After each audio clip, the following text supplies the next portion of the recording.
कश्मीर के जंगल में टुनटुनी चिड़िया अपने दो बच्चों के साथ रहती थी। कई महीने पहले उसके पति कालू कौवे की मौत एक बीमारी के कारण हो चुकी थी। कालू कौवा गुब्बारे बेचा करता था। जंगल में बारिश का मौसम शुरू हो चुका था।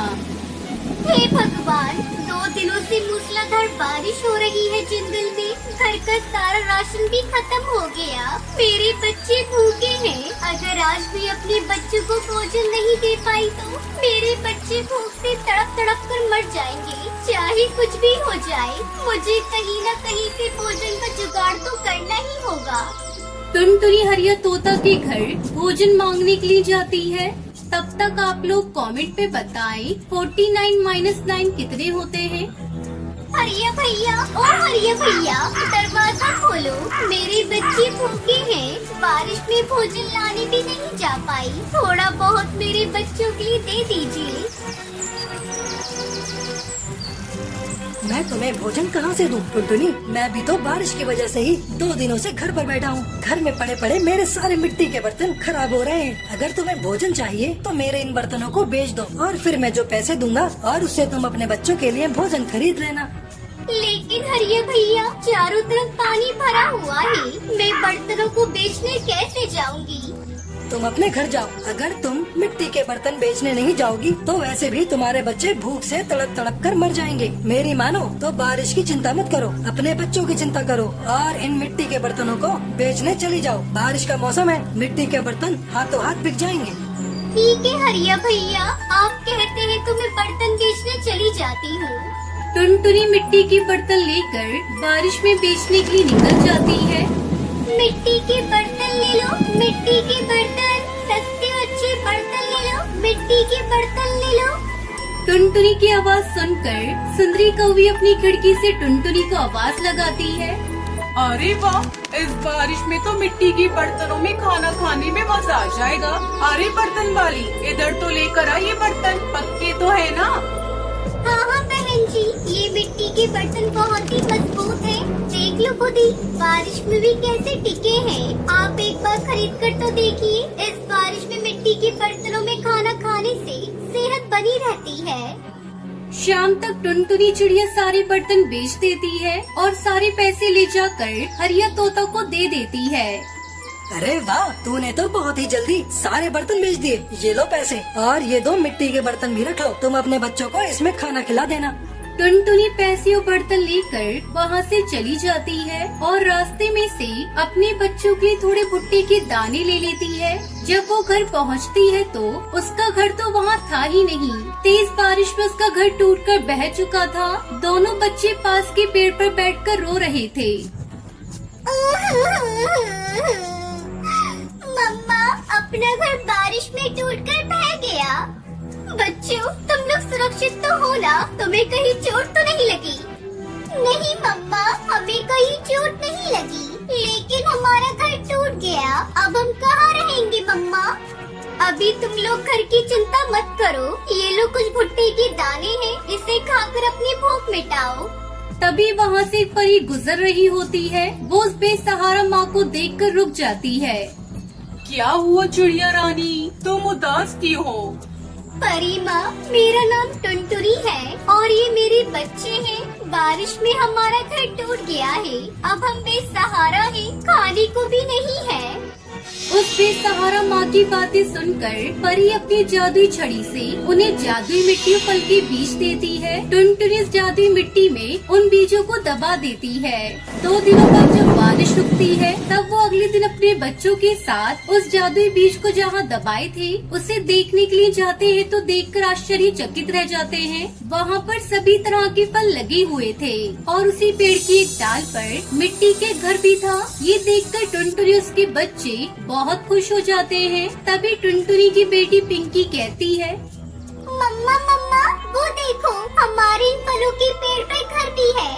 हाँ बेटा, मैं भी देख रही हूँ। चलो पास जाकर देखते हैं। वो खुशी खुशी उस जादुई मिट्टी के घर में रहने लगते हैं। उनके पास अब ना तो भोजन की कमी थी और ना ही रहने की दिक्कत थी। वो सब अपनी जिंदगी हंसी खुशी बिताने लगी।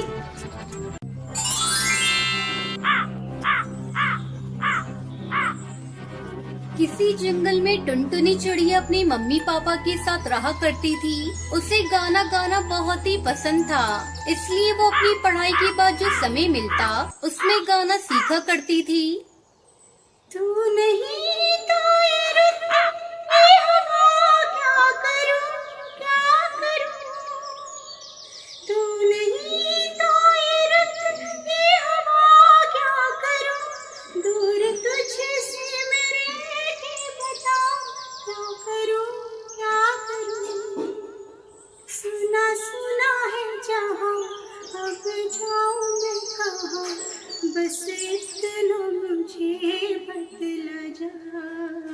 भीगा भीगा है समा, ऐसे में है तू कहां। मेरा दिल पुकारे। एक दिन जब अपनी सिंगिंग क्लास से घर आई तो वो अपनी माँ टोनी से कहती है, अरे अम्मा, मैंने सिंगिंग पूरी सीख ली है। मैं जल्दी अपना सिंगिंग एकेडमी खोलूंगी, जहाँ मैं गरीब बच्चों को बिल्कुल कम फीस में सिंगिंग सिखाऊंगी। टुनटुनी, अब ये सिंगिंग विंगिंग बहुत हो गया। तुझे सिंगिंग बहुत पसंद थी ना, इसलिए मैंने तुझे आज तक सिंगिंग सीखने से मना नहीं किया। लेकिन अब तू बड़ी हो गई है, कुछ ही दिनों बाद तेरी शादी हो जाएगी, फिर तू अपने ससुराल में जाकर सिंगिंग एकेडमी खोलते रहना। तब तक आप लोग कमेंट पे बताएं 76 - 67 कितने होते हैं। नहीं माँ, मैं अभी शादी नहीं करूँगी, मुझे शादी नहीं करनी। खबरदार, जो तूने इस विषय पे एक बात और बोली तो मैंने तेरी शादी के लिए तेरी मासी से कहा है, कोई अच्छा रिश्ता मिलते ही मैं तुम्हारी शादी कर दूंगी।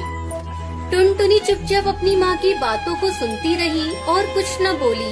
जल्दी उसका रिश्ता कालू कौवे से हो जाता है। कालू की शहर में बहुत अच्छी नौकरी थी। एक दिन टुनटुनी अपनी सास के साथ बैठी थी, तभी उसकी सास कहती है, अरे बहू, मैंने सुना है तू शादी के पहले सिंगिंग भी सीखा करती थी।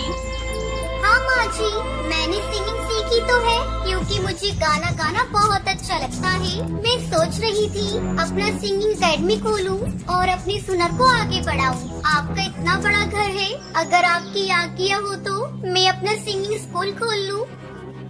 अरे नहीं नहीं बहू, ये तुम क्या कह रही हो, दोबारा ऐसी बात करना भी मत। तुम्हें बहू बना कर लाए इस घर में, गायिका बनाने के लिए नहीं। मेरा बेटा बहुत अच्छा कमाता है, तुम्हें क्या जरूरत है सिंगिंग स्कूल खोलने की। अब उठो और जाकर मेरे लिए जल्दी से कच्ची चाय बना कर लाओ। तुम्हारी बातें सुनकर मेरे सर में दर्द होने लगा। उस दिन के बाद से टुनटुनी ने सिंगिंग एकेडमी के बारे में बात करना ही छोड़ दिया। इस तरह से समय गुजरने लगा। एक दिन टुनटुनी पर मुसीबतों का पहाड़ टूट पड़ा जब कालू को ऑफिस से घर नहीं लौटा। माँ जी, बहुत देर हो गई, अभी तक ये ऑफिस से घर नहीं आए। मेरा जी बहुत घबरा रहा है, कहीं कोई अनहोनी ना हो गई हो इनके साथ। आप जल्दी जाकर पता करके आइए ना माँ जी। बहू, तो बेकार में जरा सी बात पर परेशान हो जाती है। आ जाएगा कालू, कहीं किसी काम में बिजी हो गया होगा, थोड़ा इंतजार कर ले। इस तरह पूरी रात गुजर जाती है, पर कालू घर नहीं लौटता। माँ जी, अब तो आपको इन्हें देखने जाना ही होगा। ठीक है बहू, मैं अभी जाती हूँ, तू हौसला रख। सुंदरी कौवी अपने बेटे को ढूंढने के लिए जाती है तो रास्ते में उसे कालू मरा हुआ पड़ा मिलता है। वो रोती बिलखती घर पहुँचती है।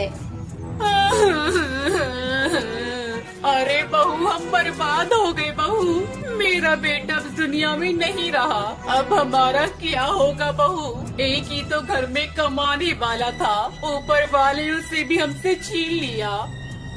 माँ जी, आप झूठ बोल रही हैं, ऐसा नहीं हो सकता माँ जी, ये सब क्या हो गया। कालू जी आज बहुत खुश थे, वो मुझसे बाहर घुमाने का वादा करके गए थे। पता नहीं हमारी खुशियों को किसकी नजर लग गई। मैं कैसे जीऊंगी, मेरी तो दुनिया ही उजड़ गई। ऐसे ही कई दिन गुजर गए। बहू, अब रोने धोने से कोई फायदा नहीं, भूखे मरने की नौबत आ गई है। एक दिन मैंने तुझे सिंगिंग करने से मना किया था, लेकिन मुझे लगता है अब तुझे घर खर्च चलाने के लिए गायिका बनना पड़ेगा।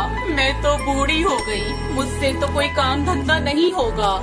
टुनटुनी अपनी सास की बात मानकर सिंगिंग एकेडमी खोल लेती है और बच्चों को सिंगिंग सिखाने लगती है, जिससे उसकी कुछ आमदनी हो जाती है। इसी तरह दोनों सास बहू खुशी खुशी रहने लगती हैं।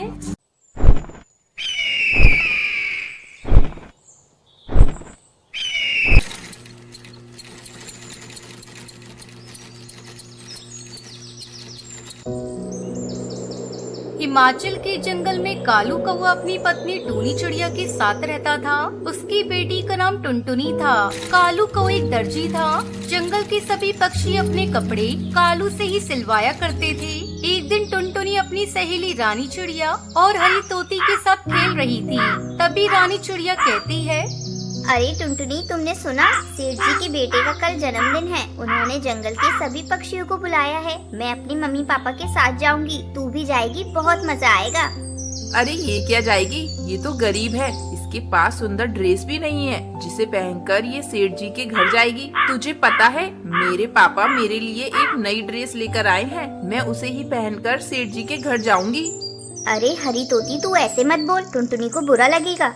तब तक आप लोग कमेंट में बताएं 79 into 5 कितने होते हैं? बुरा लगता है तो लगे, मैंने